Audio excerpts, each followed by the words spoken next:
Hacksaw Ridge, Shawshank Redemption. Ini adalah cerita-cerita Hollywood yang memaparkan sisi-isi mengenai meloloskan diri daripada penjara.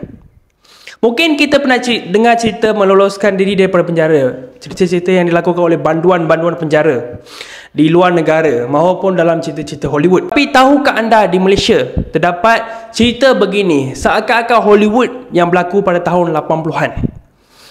Ianya berlaku daripada seorang jenayah individu yang terkenal. Jimmy Chua merupakan warga negara Singapura.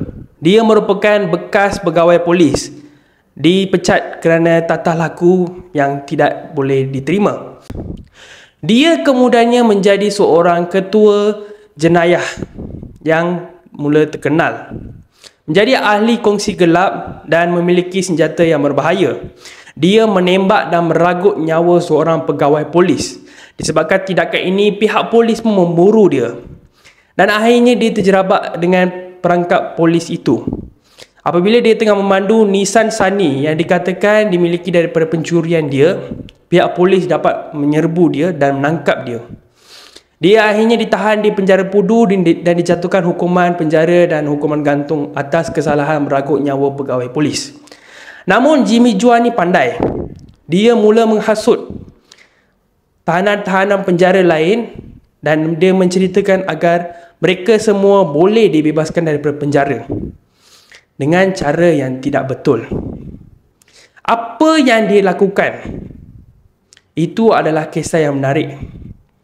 Dia sebenarnya menyuruh tahanan-tahanan yang dia ketuai itu sebanyak 5 orang agar mereka semua bergilir-gilir membuat lawatan ke hospital penjara di Pudu. Mereka mengatakan agar yang mereka ini sakit, tapi sebenarnya tidak. Saban hari, setiap hari mereka pergi melihat doktor di hospital penjara. Dan pada satu hari, 17 Oktober 1986 tepatnya, mereka beranam menyerbu masuk hospital penjara itu. Dan secara kebetulan seorang pegawai doktor dan pegawai makmal yang berada di situ turut diambil sebagai tebusan. Perkara ini diketahui oleh pihak polis. Mereka cuba berunding dengan Jimmy Chua, tapi dia tidak ingin mengedahkan sama sekali. Pihak-pihak media pun mula berkumpul di luar penjara Pudu. Dan perkara ini juga diketahui oleh Perdana Menteri pada masa ketika itu, Mahathir Mohamad. Beliau menyuruh Kementerian Dalam Negeri agar situasi ini diselesaikan dengan mudah tanpa pertumpahan darah. Jadi Kementerian Dalam Negeri bertemu dengan unit tindakan khas polis menyuruh agar perkara ini diselesaikan secepat mungkin. Unit tindakan polis pada ketika itu hanya menangani isu-isu anti keganasan. Mereka mula menangani isu penjara Pudu ini. Dengan secepat mungkin mereka cuba berunding dengan pihak-pihak tahanan penjara. Tetapi pihak-pihak tahanan penjara ini memberi syarat-syarat seperti untuk dibebaskan daripada penjara secepat mungkin.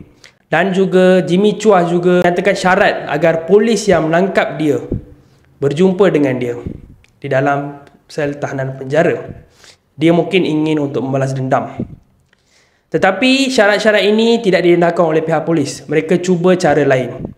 Mereka membawa ahli keluarga tahanan ini dan cuba untuk berjumpa dengan mereka agar ahli tahanan penjara ini berlembut hati. Tetapi ahli-ahli tahanan ini tidak langsung mengindahkan perkara ini dan mereka tidak ingin berjumpa dengan ahli keluarga mereka.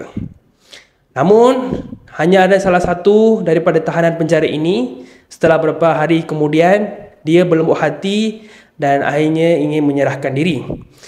Pihak polis pun berbincang dengan dia dan dia memberikan satu maklumat yang penting kepada pihak polis.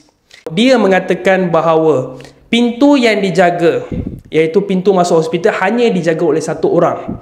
Dan juga tahanan-tahanan tebusan yang berada di dalam hospital penjara itu hanya dikawal oleh satu orang. Jadi pihak polis secara tangkas dan cepat membuat operasi penyerbuan di dalam hospital penjara itu. Dalam 1 minit, saya tidak menipu ya, ini adalah perkara benar. Dalam 1 minit, pihak unit tindakan khas menyerbu masuk dalam hospital penjara itu dan menyelamatkan tebusan-tebusan yang berada di dalam itu. Mereka juga berjaya mematahkan serangan-serangan balik yang dilakukan oleh tahanan penjara itu.